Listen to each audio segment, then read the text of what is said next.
The Vextar swarm moved through space like a plague of living metal.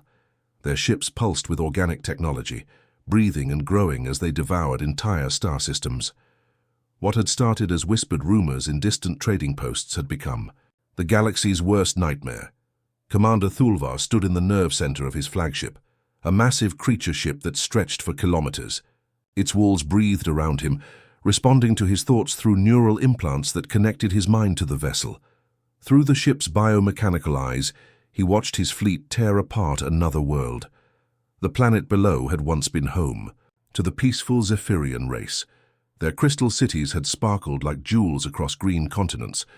Now, harvester ships descended like giant insects, their drilled tentacles boring deep into the planet's core. The Zephyrians who survived the initial assault were loaded into processing ships, their minds stripped away to serve as biological computers for the swarm. Thulvar felt no emotion watching the destruction. His species had evolved beyond such weaknesses. The Vextar existed only to consume, adapt, and spread. Every world they conquered made them stronger. Every enemy they faced taught them new ways to kill. A subordinate approached, its body a fusion of flesh and metal that clicked and whirred as it moved. "Commander, the Galactic Council fleet has arrived at the system's edge." Thulvar's mandibles clicked in what might have been laughter. How many ships this time? 200 vessels from 15 different species. They're broadcasting surrender demands. The commander accessed his ship's memory banks, reviewing past encounters. The Council had tried to stop them 17 times before. Each attempt had been more desperate than the last. Their combined fleets wielded impressive firepower, but they fought like individuals rather than a unified organism. "Deploy the adaptive shields and begin the learning protocol," Thulvar ordered. The swarm fleet moved to intercept the Council armada. As the two forces engaged, something extraordinary happened. The Vextar ships began changing in real time. When the enemy fired plasma cannons, biomechanical shields evolved to absorb and redirect the energy. When they launched kinetic projectiles, the swarm vessels grew new armor that deflected the impacts. Captain Veltan of the Council flagship watched in horror as his weapons became useless within minutes. His tactical officer, a six-armed Hectory, frantically adjusted targeting systems. "Sir, their hulls are adapting faster than we can recalibrate." The battle lasted only 3 hours. Council ships exploded in brilliant flashes while swarm vessels consumed the debris, growing larger and more dangerous. The few survivors fled toward the core worlds, carrying news of another devastating defeat. Thulvar studied the captured technology as his ships finished harvesting the Zephyrian system.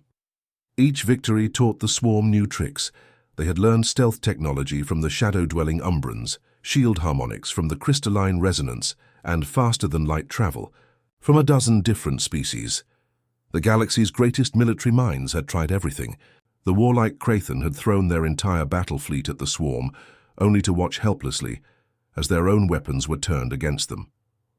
The technological masters of the synthetic collective had attempted to hack Vextar systems, but the biomechanical network simply absorbed their programs and grew stronger.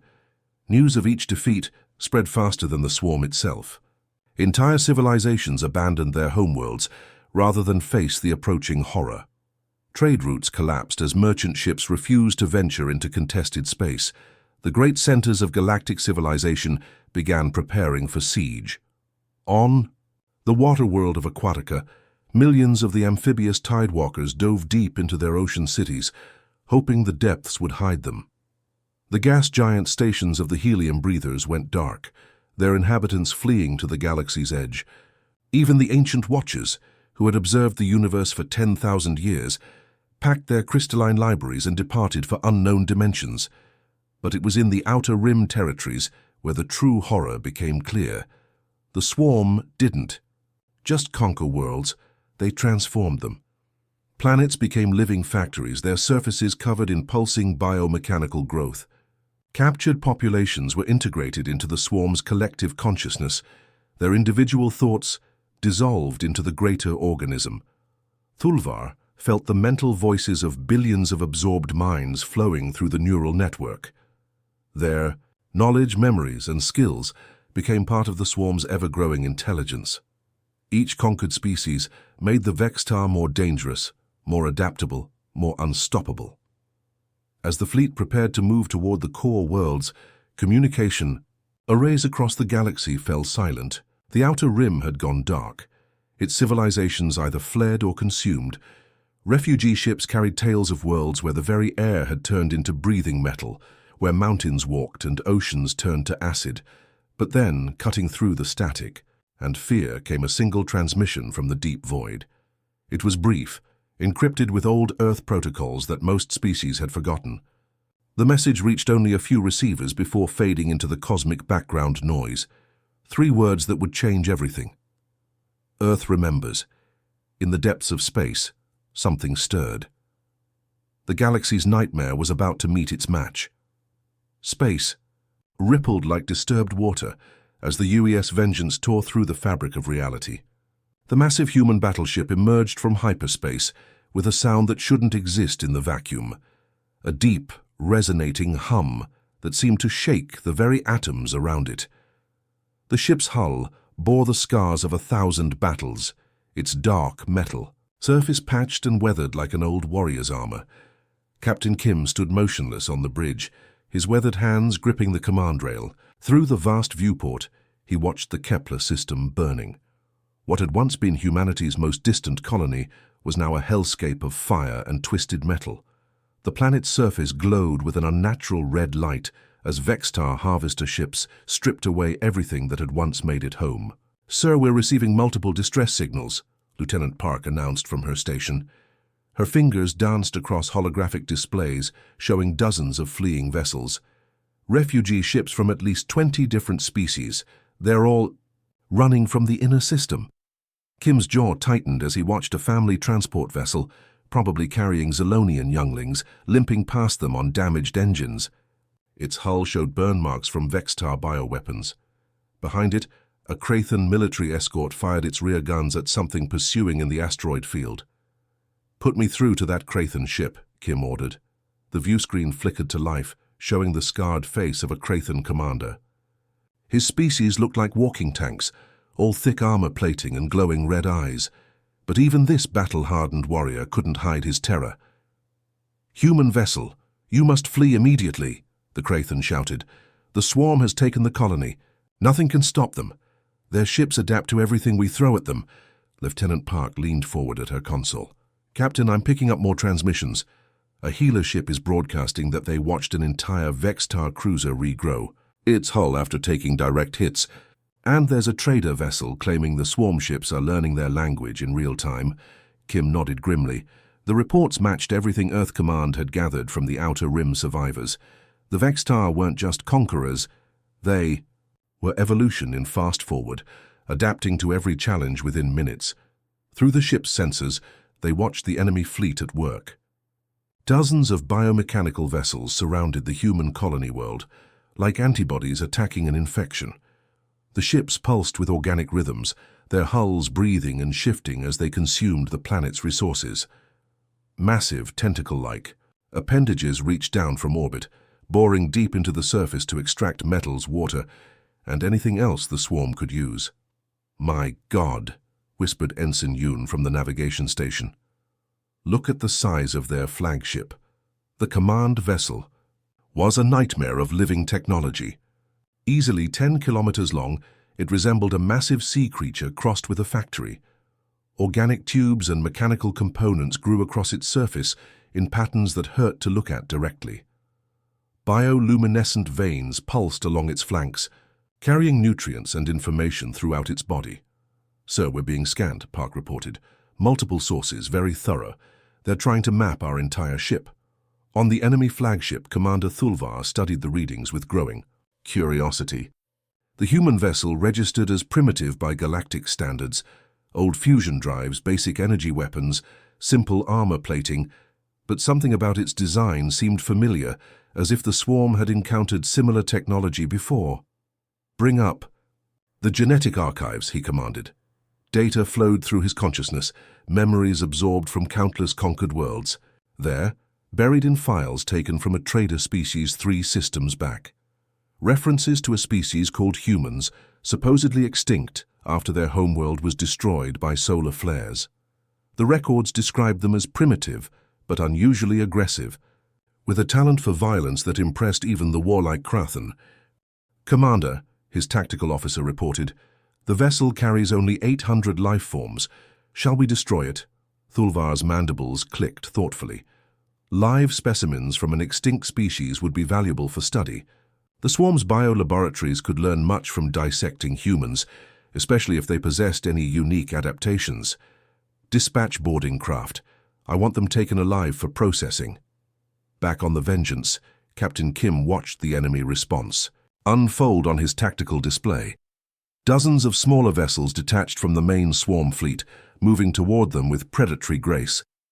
Each boarding craft looked like a flying insect the size of a fighter jet, with drill-tipped appendages designed to pierce ship hulls. "They're not taking us seriously," observed Commander Lee, the ship's tactical officer. "Look at their formation. They're treating us like a research specimen." Park's console erupted with new signals. "Captain, I'm getting emergency broadcasts. From the refugee ships, they're telling us to run, warning us about the swarm's adaptive capabilities. A healer vessel, its hull shaped like a flowering plant, transmitted directly to them. Human ship, preserve yourselves. We have seen worlds die to these creatures. Their technology learns and grows stronger with each battle." Kim smiled grimly, his scarred face reflecting years of hard decisions. "Lieutenant Park, open a channel to all refugee vessels in the system." "Channel open, sir." "This is Captain Kim of the United Earthship Vengeance," he announced, his voice carrying clearly across space. "To all fleeing vessels, continue your evacuation. We'll buy you time." The responses came immediately. Protests from a dozen species, warnings about the futility of resistance. An elderly sage ship transmitted ancient tactical data showing how their own forces had been overwhelmed in minutes, but Kim had stopped listening. His attention was focused on the tactical display, where enemy boarding craft were accelerating toward them. Behind those smaller vessels, the main swarm fleet maintained its position around the dying colony world, confident that this lone human ship posed no threat. They were about to learn how wrong they were. "All hands, this is the captain," Kim announced, over the ship's intercom. "Prepare for close combat. Remember your training. Remember why we're here." Throughout the Vengeance, 800 human souls prepared for battle. In the armory, Sergeant Min loaded specialized weapons that had never been tested in real combat. In engineering, Chief Park ran final checks on systems that existed nowhere else in the galaxy, and in the ship's hidden compartments, ancient protocols activated awakening technology that would change everything. The galaxy was about to discover what happened when humanity fought back. The first, Vegstar boarding craft struck the Vengeance's hull with a sickening wet sound, like a giant leech attaching to prey. Biomechanical drills, part machine and part living tissue, began boring through the ship's armor plating. Acidic fluids hissed and bubbled as they ate away at the metal, creating entry points for the swarm's warriors. Sergeant Lee crouched in the corridor outside Breach Point Alpha, her squad positioned behind reinforced barricades. She watched her tactical display as 12 more boarding craft latched onto different sections of the ship. The creatures inside were already cutting through the hull, eager to reach the soft human flesh within. "Remember, these aren't like anything we've faced in simulations," Lee whispered into her comm. "They adapt in real time. Don't use the same weapon twice in the same spot." The first breach opened with a spray of molten metal. A Vegstar warrior squeezed through the opening, its body a nightmare fusion of insect and machine. Standing nearly 3 meters tall, it moved on 6 legs that ended in razor-sharp points. Its torso was covered in biomechanical armor that shifted and flowed like liquid metal. Multiple arms ended in weapons that were clearly grown rather than built. Bone cannons that fired acidic projectiles and blade tentacles that could slice through steel.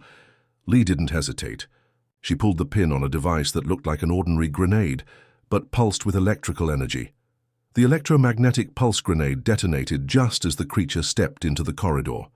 Blue lightning danced across the aliens' biomechanical systems, causing them to spark and convulse. The Vegstar warrior stumbled, its organic technology seizing up like a poisoned nervous system. But even as it fell, Lee could see the creature's systems beginning to adapt. Backup neural pathways rerouted around the damaged areas. "Now!" Lee shouted. Private Choi emerged from cover carrying what looked like an industrial cutting tool. The plasma cutter hummed to life, its beam hot enough to slice through battleship armor. He swept it across the fallen warrior's torso before its adaptive systems could compensate. The superheated plasma cut through the shifting armor like it was paper, ending the threat permanently. More Vextar poured through the breach. These ones had already adapted to the electromagnetic attack. Their biomechanical systems hardened against electrical interference. But the humans were ready for that too. Corporal Jiang triggered a different device, a sonic disruptor that sent waves of specific frequencies through the corridor. The sound was barely audible to human ears, but it caused the Vextar's organic components to vibrate violently. The creatures stumbled as their own bodies betrayed them. Meanwhile, 3 levels down, Private Kim faced a different problem. The Vextar had broken through near the ship's computer core, and their tech warriors were attempting to interface with human systems. These specialists looked different from the combat units, smaller, with multiple data tentacles emerging from their skulls like metallic dreadlocks. Kim watched from behind a blast door as one of the creatures pressed its appendages against a computer terminal. Immediately, alien code began flowing through the ship's network, probing for weaknesses and trying to take control of vital systems. That's when Aegis activated. The ship's artificial intelligence had been waiting for this moment. Unlike the simple computer systems the Vextar had encountered on other vessels, Aegis was a true AI, built by humans who understood that sometimes the best defense was a good offense. Instead of trying to block the alien intrusion, Aegis welcomed it. The Vextar code flowed into what appeared to be the ship's main database, but was actually a carefully constructed trap. Once inside, the alien programs found themselves surrounded by hunter-killer viruses designed specifically for biomechanical systems. The counterattack was devastating. Aegis didn't just defend, it invaded right back along the connection. The viruses flowed through the Vextar neural network like digital poison, causing biomechanical systems throughout the boarding parties to malfunction catastrophically. On fire. The enemy flagship, Commander Thulvar, watched in shock as his warriors began dropping like flies. The tech warriors who had attempted the hack were convulsing on the deck, their neural implants smoking and sparking. The combat units weren't much better off. Their adaptive armor was cycling through random configurations, their weapons firing at empty air. "What's happening?" he demanded. His tactical officer's voice was strained with disbelief. "Sir, the human ship is fighting back through our own network. Their artificial intelligence is attacking our biomechanical systems directly." Thulvar felt something he hadn't experienced in decades: uncertainty. The swarm had conquered hundreds of worlds, absorbed the technology of countless species. Their adaptive capabilities had made them unstoppable. But this human vessel was doing something impossible. It was hurting them through their own greatest strength. Back on the Vengeance, the tide of battle was turning. The Vextar warriors, their systems compromised by Aegis's viral attack, found themselves vulnerable to conventional weapons. Human soldiers emerged from cover, their training and coordination proving superior to the confused alien forces. Sergeant Lee led a countercharge through the main breach. Her squad moved like a single organism, each member covering the others. Blind spots.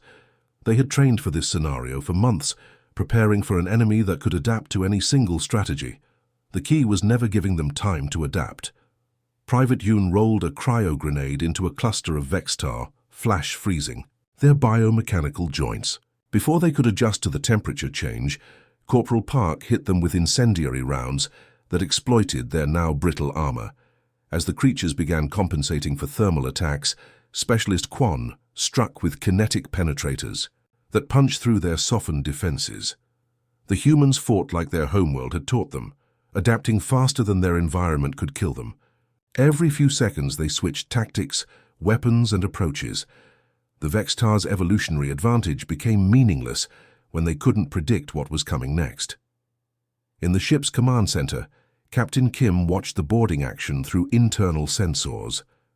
His crew was performing exactly as hoped. Months of preparation of studying captured Vextar technology and developing countermeasures was paying off. "Aegis, status report," he called out. The AI's voice resonated through the bridge, calm despite the chaos around them. "Viral deployment successful, Captain. I've established permanent backdoors in their biomechanical network. The boarding parties are neutralized, and I'm detecting system failures throughout their fleet." Kim allowed himself a small smile. The Vextar had made a critical error. They had assumed human technology was primitive because it looked different from their own. They hadn't realized that sometimes the old ways were the best ways, especially when combined with newer innovations they had never encountered. Commander Thulvar stared at his tactical displays in growing horror.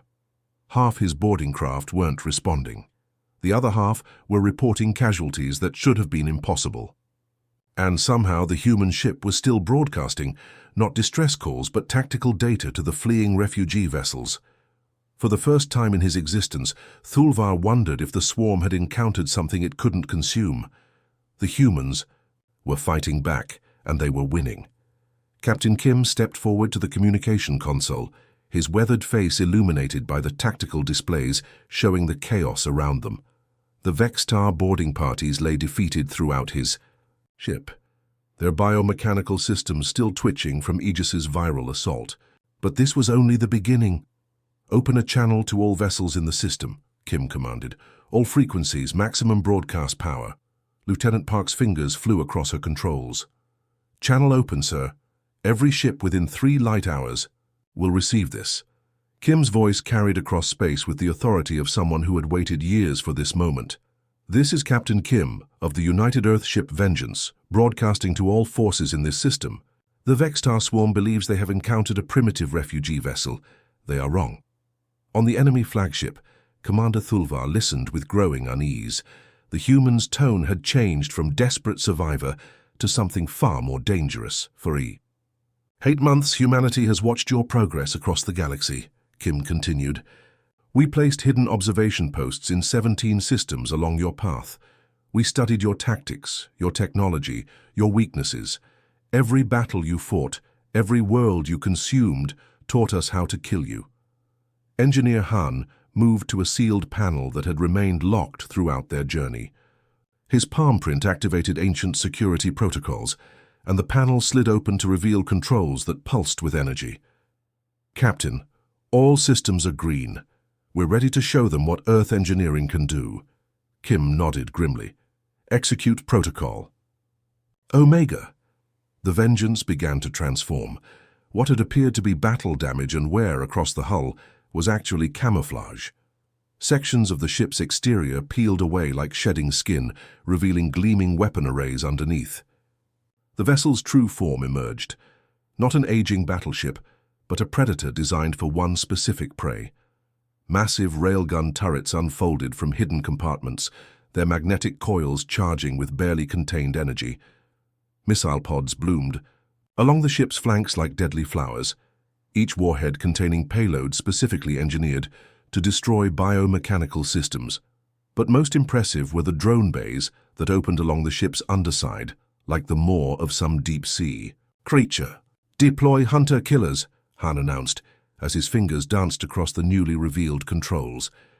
Thousands of small craft erupted from the Vengeance like a swarm of angry hornets. But these weren't ordinary drones. Each one was barely larger than a fighter craft designed with one purpose: to hunt and destroy Vextar command vessels. Their hulls were coated with adaptive stealth materials that confused biomechanical sensors, while their warheads contained focused electromagnetic pulses that could fry an entire ship's nervous system. Commander Thulvar watched in horror as the cloud of human drones descended on his fleet. His tactical officers were shouting reports that made no sense. The primitive human vessel had somehow hidden weapons that surpassed anything in the Galactic Council's arsenal. "Sir, the human drones are targeting our command ships specifically," his communications officer reported. "They're ignoring the harvester vessels and going straight for fleet coordination nodes." The first wave of hunter-killers struck with surgical precision. They didn't attack the massive Vextar ships head-on. Instead, They targeted the biomechanical neural clusters that allowed the fleet to coordinate as a single organism. EMP warheads detonated against communication arrays, severing the psychic links between vessels. Acid payloads ate through the organic components that processed battlefield data. Within minutes, the swarm's greatest advantage, their hive mind coordination, was crippled, but Kim wasn't finished. Lieutenant Park, initiate fleet recall beacon. Park activated another hidden system.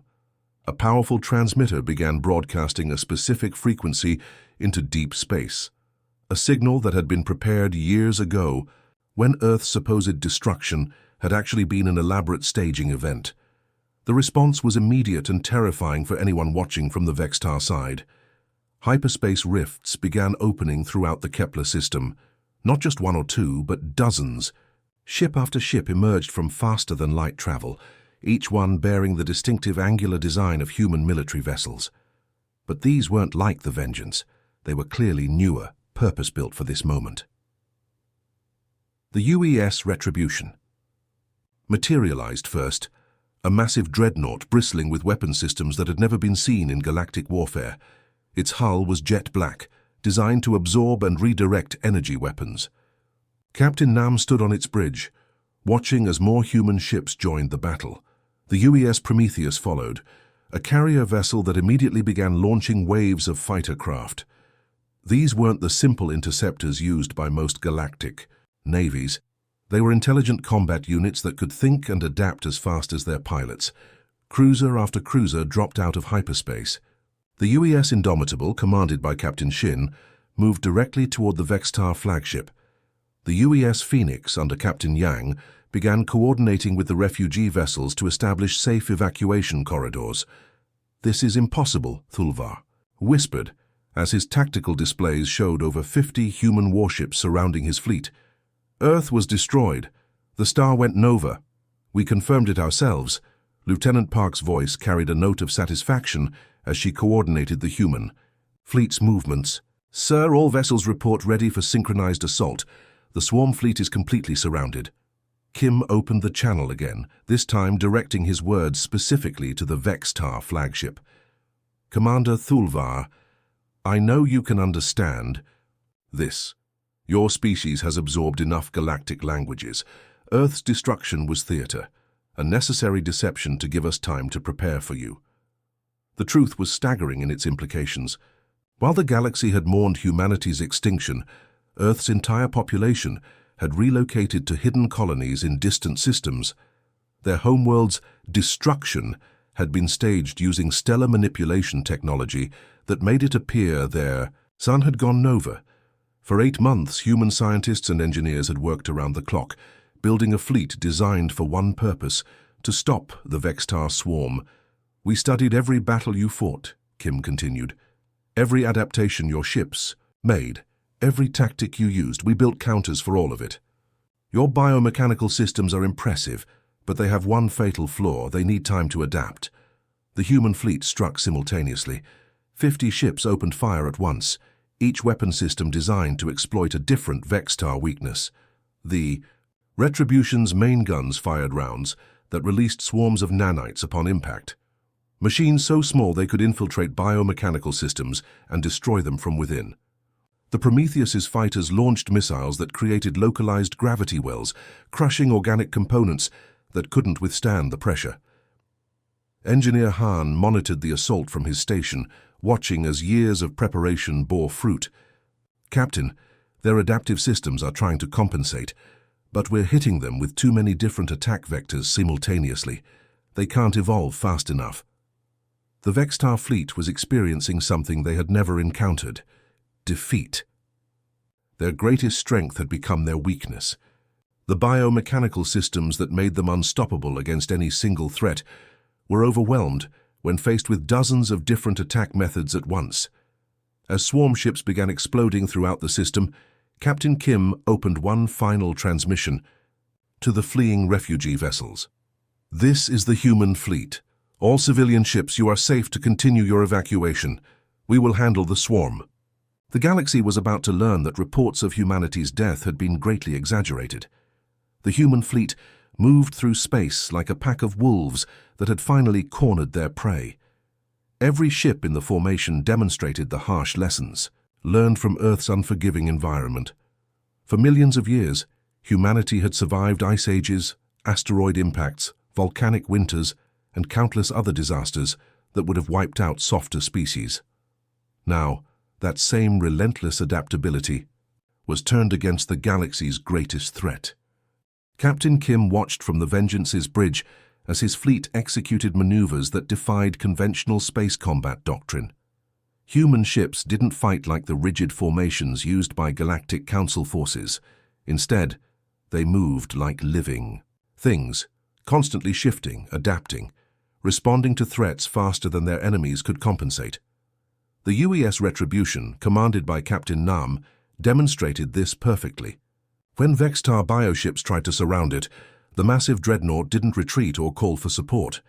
Instead, it accelerated directly into the enemy formation, its hull bristling with close-range weapons that had been designed specifically for this moment. Plasma cutters that could slice through adaptive armor, kinetic harpoons that punched through biomechanical hulls and deployed internal charges, acid sprayers that dissolved organic components faster than they could regenerate. "Sir, the swarm. Here's trying to regroup around their command vessels," Lieutenant Park reported. "They're attempting to re-establish their neural network connections." Kim's response was immediate. "Signal the Phoenix and Prometheus. Execute Pattern Sigma." The two ships moved in perfect coordination, their crews trained for exactly this scenario. The Phoenix launched a spread of specialized torpedoes that created electromagnetic interference fields around the Vextar command ships. The Prometheus followed up with drone swarms that physically severed the biomechanical communication tendrils connecting the enemy vessels. But it was Engineer Han who delivered the killing blow to the swarm's coordination. From his station aboard the Vengeance, he activated a weapon that existed nowhere else in the galaxy, a device that fed on biomechanical energy itself. The energy drain cannon had been humanity's most closely guarded secret. While other species built weapons that destroyed through heat, kinetic force, or radiation, humans had created something that consumed the very life force of biomechanical systems. The weapon locked onto Commander Thulvar's flagship and fired a beam of absolute darkness, a stream of energy that didn't destroy matter, but absorbed the bioelectrical currents that kept Vextar technology alive. Thulvar felt his ship dying. Around him, the living walls stopped breathing. The organic displays went dark. The neural pathways that connected his mind to the vessel's systems simply ceased to exist. For the first time in his existence, he was truly alone inside his own thoughts. "Impossible," he whispered, as his flagship drifted powerless through space. "Our biomechanical systems are the most advanced in the galaxy. Nothing should be able to drain our energy reserves so completely." Throughout the system, the same scene played out on dozens of Vextar vessels. The human fleet had brought weapons specifically designed to exploit every weakness in swarm technology. Ships that had seemed unstoppable just hours ago now floated, dead in space, their adaptive systems unable to counter attacks they had never been designed to face. Captain Shin aboard the UES Indomitable pressed the advantage. Her ship specialized in psychological warfare, broadcasting signals that interfered with Vextar hive mind communications while simultaneously transmitting human battle cries that had struck fear into enemies for thousands of years. The effect on the swarm was devastating. Cut off from their collective consciousness, individual Vextar began making panicked, irrational decisions. The tide had turned completely. Swarm ships that had conquered entire star systems now fled in terror from human vessels, a fraction of their size. Those that couldn't escape began broadcasting emergency signals on frequencies the galaxy hadn't heard in decades, surrender requests mixed with warnings about the Death World species that fought like the universe itself had tried to kill them. Captain Yang aboard the Phoenix intercepted one of these transmissions. A Vextar sub-commander was reporting to distant swarm territories. "Avoid the humans at all costs. They do not fight like other species. They adapt faster than we can evolve. They turn our own strengths against us. They are death incarnate." As the last functional Vextar vessels attempted to flee the system, Captain Kim opened a direct channel to Thulvar's crippled flagship. The swarm commander's image appeared on the view screen, a creature that had seemed godlike in its arrogance, just hours ago now reduced to something almost pitiable. "Commander Thulvar," Kim said, his voice carrying the authority of someone who had just won an impossible victory. "Your fleet is destroyed. Your technology has been proven inferior. Your species expansion ends here." Thulvar's mandibles clicked weakly. "What do you want, human? I'm offering you a choice that your kind never gave to the worlds you conquered," Kim replied. "Surrender yourself and your surviving forces for trial by the Galactic Council. Face justice for the billions you've murdered. Or flee beyond the galactic rim and never return. Take your swarm to the dark spaces between galaxies and prey on whatever you find there." The defeated commander looked around his dead ship, then at the human fleet surrounding him. 50 vessels that had appeared from nowhere, wielding weapons. That shouldn't exist, crewed by a species that was supposed to be extinct. "Why spare us at all?" he asked. Kim's expression hardened. "Because unlike your species, we understand the difference between justice and genocide. But make no mistake, if any Vextar vessel is detected in this galaxy again, we will hunt you down and finish what we started here." Thulvar's remaining ships began moving toward the system's edge, their biomechanical hulls scarred and broken. As they prepared to enter hyperspace for the long journey to galactic exile, the commander sent one final transmission. "The humans have returned," he broadcast on all swarm frequencies. "Warn the others, warn them all. The Death World species lives, and they remember everything." In the days that followed, human ships appeared throughout former swarm territories. The UES Guardian took position at the Zephyrian homeworld, helping survivors rebuild their crystal cities. The UES Liberator freed enslaved populations from processing stations. The UES Sentinel established patrol routes along former swarm shipping lanes, but it was the Vengeance that became the symbol of humanity's return. Captain Kim's ship visited every world the swarm had touched, broadcasting a simple message: Earth remembers. Humanity endures. The galaxy is under our protection now. The refugee fleets that had fled the Kepler system carried word of what they had witnessed. Stories spread through trading posts and diplomatic channels of a species that had faked its own extinction to prepare for war, of ships that moved like living predators, of weapons that consumed the very life force of their enemies. The galaxy had learned the most important lesson in its history. Some prey fight back, and when they do, they become the hunters. Humanity had returned from the dead, and they were ready for whatever came next.